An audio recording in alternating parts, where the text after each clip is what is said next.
Pertama, jadi jelas ya panggilannya selaku saksi. Kenapa kami baru hadir sekarang? Melaunching buku yang ini e-booknya ada di sini ya. Ini judulnya Jokowi's White Paper. Saya bersama dengan Bu Kurnia Triroyani bersama dengan Pak Rizal Fadila ini hadir untuk memenuhi panggilan yang pertama ya gitu. Panggilan selaku saksi yang pertama. Jadi jelas ya panggilannya selaku saksi. Kenapa kami baru hadir sekarang? Karena memang jelas ya. Kemarin baru saja 3 hari yang lalu kita setelah bergembira merayakan 80 tahun kemerdekaan Indonesia. Dan 80 tahun kemerdekaan Indonesia itu adalah kebetulan saya bertiga, ya kami bertiga, saya, Dr. Resmond dan juga Dr. Tifa itu melaunching buku yang ini e-booknya ada di sini ya. Ini judulnya Jokowi's White Paper. Alhamdulillah sukses tetap bisa di launching ya secara soft launching meskipun dengan tadi yang sampaikan Pak Kosinudin dengan berbagai intimidasi. Intimidasi yang pertama adalah kami sudah mendapatkan ruang booking itu di ruang Nusantara di UC, University Club di UGM. Uang booking sudah diterima. Dan kalau semalam ada yang ngaco ya, yang bilang oh, itu belum dilunasi. Mana ada penggunaan gedung terus dilunasi duluan, semua makanan dibayar semuanya ya. Itu orang picik yang mengatakan begitu ya. Semua selesai baru dibayar. Jadi booking sudah kita lakukan, tapi mendadak kita dengar kabar minggu malam tanggal 17 Agustus. 17 Agustus loh, kita sedang merayakan 80 tahun kemerdekaan Indonesia, tiba-tiba gedung itu disatroni. Saya bilang disatroni karena katanya nggak resmi. Ada petugas dari Polsek setempat itu datang dan kemudian melakukan intimidasi dan lain sebagainya, interogasi. Dan akhirnya pagi-pagi, Senin pagi, pada hari H kami akan menyelenggarakan, tiba-tiba panitia memberikan informasi ruang itu nggak bisa dipakai. Ya sudah, karena ruangannya nggak bisa dipakai, kita pakai coffee shop. Teman-teman tahu kalau di coffee shop itu siapa aja boleh masuk.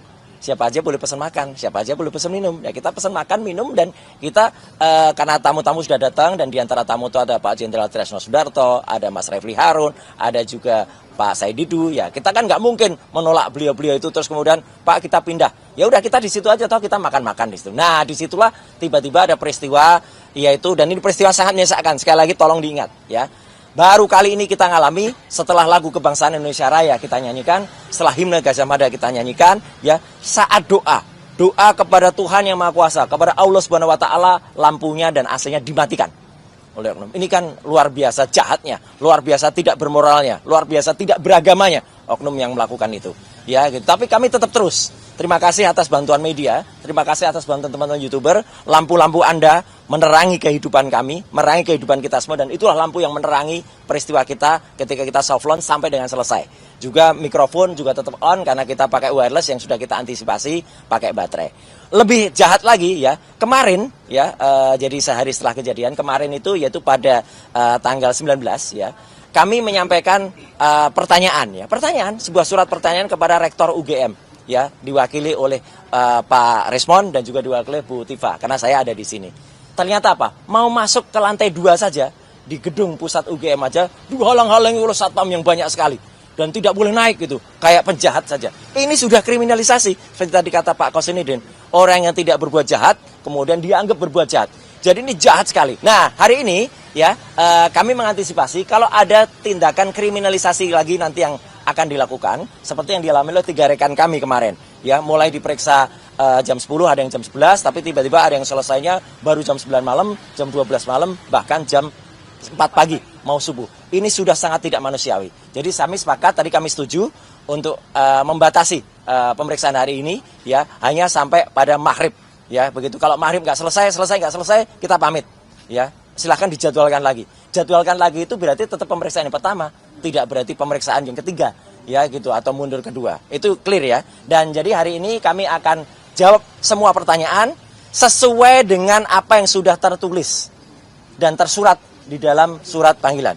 Pertanyaan yang tidak ada hubungannya dengan yang ada di surat, yaitu tanggal 22 Januari 2025, tidak akan kami jawab.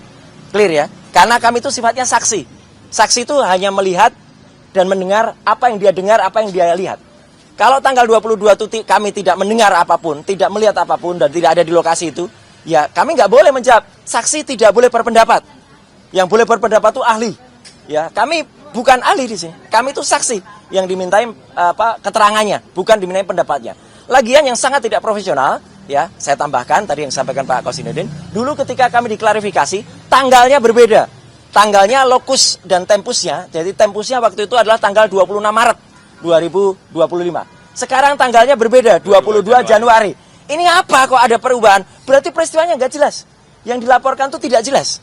Berarti, jadi yang pelapor tidak mengerti tanggalnya di mana. Ini nggak boleh. Yang namanya pencemaran nama baik, yang namanya dia kemudian fitnah, itu harus dia mengalami, harus dia kesini kan teman-teman sudah tahu. Katanya pelapornya bukan saya yang mengatakan, itu pengecut namanya.